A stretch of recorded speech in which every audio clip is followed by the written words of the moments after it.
Maraming beses, sinusubukan natin magtago at tumayo kay God. Madalas dahil may ginawa tayong kasalanan o dahil nagkakasala tayo. Pero hayaan mong sabihin ko sa'yo ang katotohanan ito. Sa Romans 5 verse 8 tells us, "But God demonstrates His own love for us in this, while we were still sinners, Christ died for us." Pansinin mo ang salitang while.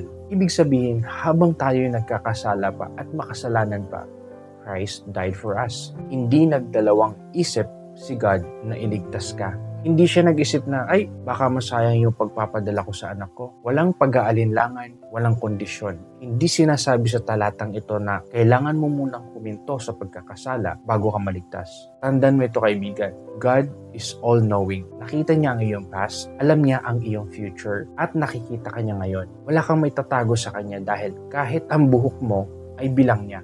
Gaano man karami o kakonte, ganon kanya kakilala at kamahal. Ibig sabihin, bago mo pa man magawa o gawin ang iyong kasalanan at mga pagkakamali, nakita na ni God ang lahat. Alam niya ang struggles mo at hindi siya nasorpresa sa mga nagawa mo. Katulad lang ng Samaritan woman. Alam ni Jesus ang lahat ng pagkakamali niya. Pero hindi siya lumayo o humusga bagkus lumapit siya para ialok ang living water na magbibigay ng bagong simula. Ganon din sa'yo. Alam na ni God ang bawat detalyeng nagiging sanhi ng iyong pagkakamali. At kahit pa nagkakamali ka, nandyan pa rin siya para sa'yo. Handang patawarin ka at baguhin ka. Sinabi ni Jesus, tamang sinabi mong wala kang asawa sapagkat 5 ang iyong naging asawa at ang kinakasama mo ngayon ay hindi mo asawa. Totoo nga ang sinabi mo. Now, imaginein mo yung kahihiyan ng isang tao na 5 beses nag-fail sa relationship at yung pang-6 may sabit pa. Sa panahon natin ngayon, grabe ang mga kapitbahay natin, lalo na sa social media. Ang daming judgment na ibabato sa atin. Imagine the pain, the struggle, and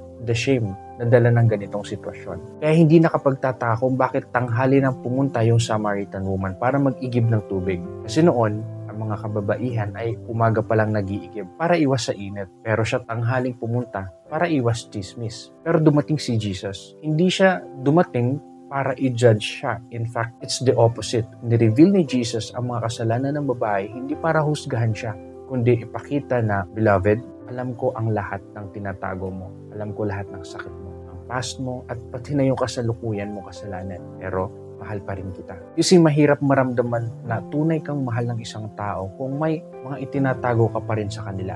Lagi kang magkakaroon ng takot and insecurity na baka kapag nalaman nila ang mga shortcomings mo, ay iwanan ka nila. Yan, nireveal ni Jesus ang lahat sa Samaritan woman para ipalam sa kanya na alam niya ang lahat, ang mga pain, mga pagkakamali niya, mga kasalanan niya, pero mahal niya pa rin siya. He came to her personally, hindi para husgahan, kundi para ipakita ang kanyang pagmamahal. At ganun din sa atin. Alam ni Jesus ang lahat ng ating shortcomings. He redeems us from that shame and guilt. Hindi niya tayo kinukondenan dahil sa mga ito. Pagkus inililigtas niya tayo at binibigyan ng bagong simula. Ganun kabuti ang puso ni Jesus. He meets us where we are, fully knowing our imperfections, yet offering us unconditional love and redemption. Gaya ng sinabi ko, while we are still sinners, hindi mo kailangan maging perfect muna bago ka lumapit sa Kanya. In fact, that is the very reason kung bakit kailangan mo lumapit sa Kanya. It is because you are still sinner, we are still sinner, and we can't stop sin. That's why He came for us.